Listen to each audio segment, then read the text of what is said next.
જય શ્રી કૃષ્ણ. યમનાષ્ટકના ચોથો શ્લોકનો આજે આપણે સત્સંગ કરીએ.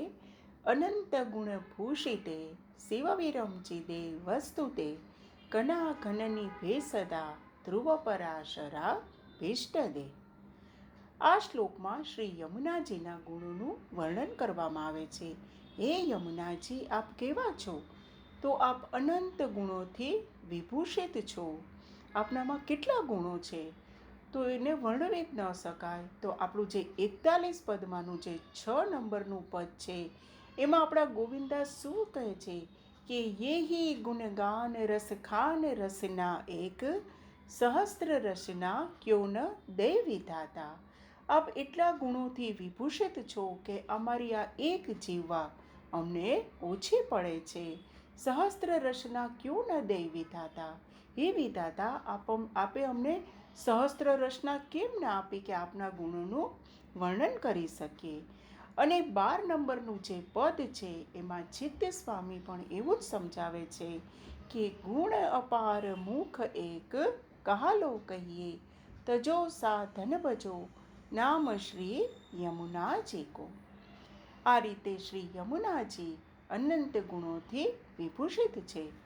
શિવવિરમચિદે વસ્તુતે. આપ શંકર, બ્રહ્મા, બધા જે દેવો છે એ પણ આપની સ્તુતિ કરે છે. ઘના ઘનની ભેસદા, કે જેવી રીતે વરસાદમાં જ્યારે વાદળો પાણીથી ભરેલા હોય ત્યારે કેવા સુંદર દિશે છે કે કેટલું પાણી ભરેલું છે એ વાદળોમાં. તો એવી જ રીતે આપણા જે યમુનાજી છે એ જ રીતે યમુનાજી પણ ખૂબ જ પ્રેમથી, સ્નેહથી, સદા હંમેશા એવા પ્રેમ અને સ્નેહથી ભરપૂર છે. ધ્રુવ પરાશરા ભીષ્ટદે. ધ્રુવ, પરાશર વગેરે લોકોને એમને ઈચ્છિત ફળ શ્રી યમુનાજીએ આપ્યું છે. અને જે ધ્રુવજી છે એમને તો મધુવનમાં શ્રી યમુનાજીના કિનારે તપ કર્યું હતું અને તેને મનવાંછિત ફળ પ્રાપ્ત થયું હતું. વિશુદ્ધ મથુરા તટે સકલ ગોપ ગોપી વૃતે. આપના જે કિનારો છે યમુનાજીનો, ત્યાં વિશુદ્ધ એવી મથુરા નગરી આવેલી છે. આજુબાજુ અલગ અલગ તીર્થો નાના નાના વસેલા છે.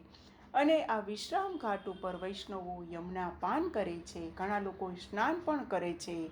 ગંગા સ્નાન અને યમુનાનું પાન કરવામાં આવે છે.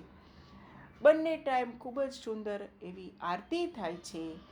અને આ જે વિશુદ્ધ જે મથુરાનો તટ છે, સકલ ગોપ ગોપી વૃતે, સકલ ગોપ ગોપીજનોથી આપ સદા વીંટળાયેલા રહ્યો છો. કૃપા જલતી સંશ્રિતે. તો આપ કેવા છો? કૃપાના સાગર છો, મહાસાગર છો. એટલા આપ કૃપાસાગર છો. અને શ્રી કૃષ્ણનો સદાય આપ આશ્રય કરીને રહો છો. મમ મનઃ સુખમ ભાવય. તો આપ મારા મનને સુખ થાય તેમ વિચારો. જય શ્રી કૃષ્ણ. યથાશક્તિ આ ગુણગાનને મારા શ્રી યમુનાજીના ચરણોમાં સમર્પિત કરું. આવતીકાલે ફરી મળીશું. શ્યામ સુંદર શ્રી યમને મહારાણી કી જય.